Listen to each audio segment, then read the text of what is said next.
পবিত্র বাইবেলের ওল্ড টেস্টামেন্টে একথা বলা আছে যে ঈশ্বর রাত এবং দিন সৃষ্টি করলেন একেবারে প্রথম দিনে। তারপরে ঈশ্বর সৃষ্টি করলেন সূর্য এবং চাঁদ।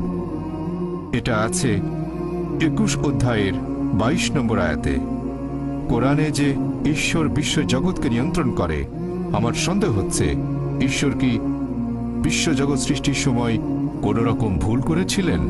আর আমার মতে পবিত্র বাইবেল আর কোরআনের এই কথাগুলো আধুনিক বিজ্ঞানের বিরুদ্ধে। একটু ব্যাখ্যা করেন ভাই। আপনার নামটা বলবেন, আর কোরআনের ব্যাপারে যেটা বললেন আমি ঠিক মতো শুনতে পাইনি। প্রথমে আপনার নাম, আর কোরআন যে কথাটা বলছে যে সূর্য, কোরআনের সূরা নম্বর 6 নম্বর সূরা কি সূর্য প্রদক্ষিণ করে?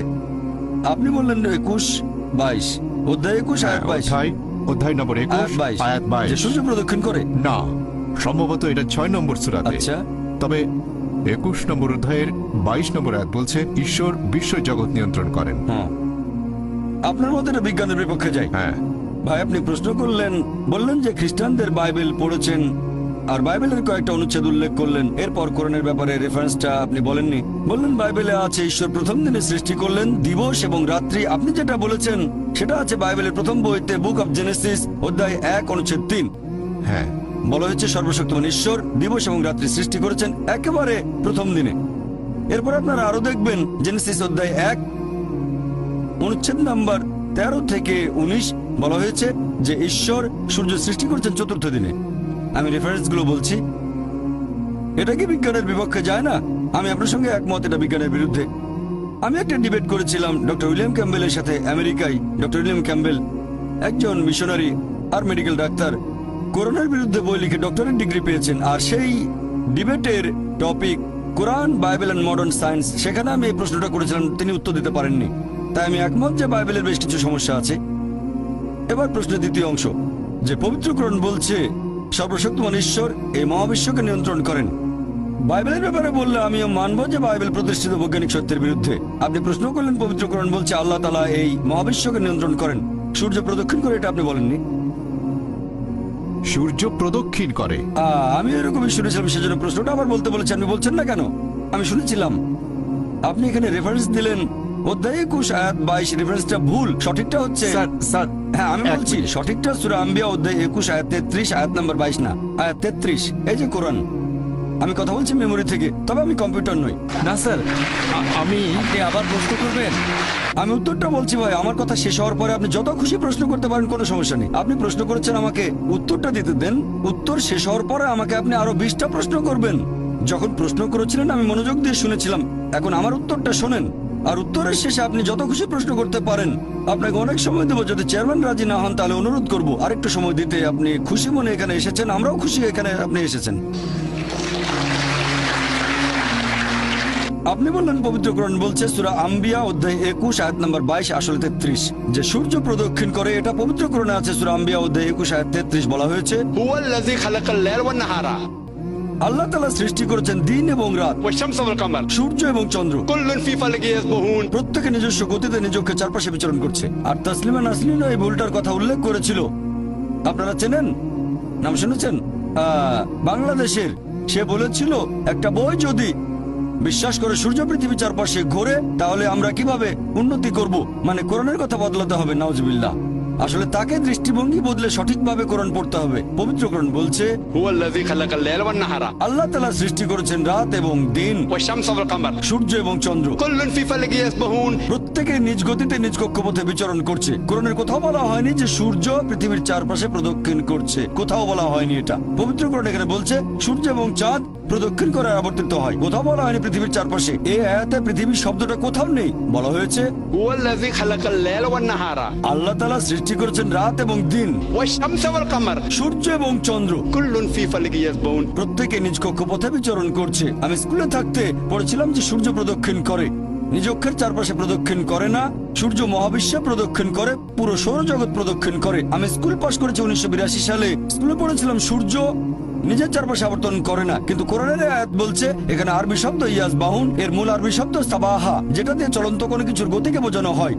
এই সাবাহা শব্দটা দিয়ে যদি মেঝের উপর থাকা কাউকে বোঝায়, তার মানে এই না যে গড়াচ্ছে, সে হাঁটছে এবং দৌড়াচ্ছে। যদি এই শব্দটা দিয়ে পানিতে থাকা কোন লোককে বোঝানো হয়, তার মানে এই না যে সে ভাসছে, এর মানে সাঁতার কাটছে। আর আল্লাহ যখন এই শব্দটা দিয়ে গ্রহ নক্ষত্র বোঝাচ্ছেন, তার মানে এই না যে সেগুলো উঠছে, এর মানে সেগুলো নিজ অক্ষের চারপাশে আবর্তন করছে। তাহলে কোরআন বলছে যে সূর্য এবং চন্দ্র প্রদক্ষিণের পাশাপাশি তারা নিজ অক্ষের চারপাশে প্রদক্ষিণ করে। যখন কোরআন পড়লাম তখন ভাবলাম যে স্কুল বইয়ে ভুল পড়েছি আমরা, সূর্য আবর্তিত হয় না। এখন বিজ্ঞান আর উন্নত হয়েছে, তাই আমরা জানি একটা টেবিলের উপর সূর্যের প্রতিবিম্বকে ধরে রাখলে সেখানে দেখতে পাবো সূর্যের কিছু কালো স্পট আছে, আর এই কালো স্পট গুলো আনুমানিক 25 দিনে একবার সম্পূর্ণ ঘুরে আসে। তার মানে সূর্য আনুমানিক 25 দিনে নিজের চারপাশে একবার ঘুরে আসে। তাহলে স্কুলে যা শিখেছিলাম 1982 সালে, এখনকার বিজ্ঞান বলছে তা ভুল। কোরআন এই কথাটা কিন্তু 20 বছর আগে বলেনি, বলেছে 1400 বছর আগে। আমি স্কুলে যা পড়েছিলাম 20 বছর আগে, পবিত্র কোরআন বলছে যা জেনেছিলাম তা ভুল। প্রথমে শক পেলাম, তারপরে ব্যাপারটা নিয়ে একটু গবেষণা করে দেখলাম যে কোরআনের কথাই সঠিক, কোরআন ভুল বলেনি, আমার বিজ্ঞানের বই ছিল ভুল। আর আমি জানি না এ আয়াতে তাসলিমা নাসরিন পৃথিবী শব্দটা কোথায় পেল। সে কি আরবি জানে? ইংরেজিতে কথা বলতে পারে? ইংরেজি অনুবাদেও পৃথিবী শব্দটা নেই। সে মনে করেছে কোরআন বলছে সূর্য প্রদক্ষিণ করে, তার মানে পৃথিবীর চারপাশে প্রদক্ষিণ, এটা তার অনুমান। তাহলে তার অনুমানটা ভুল। আলহামদুলিল্লাহ, কোরআন ভুল বলেনি।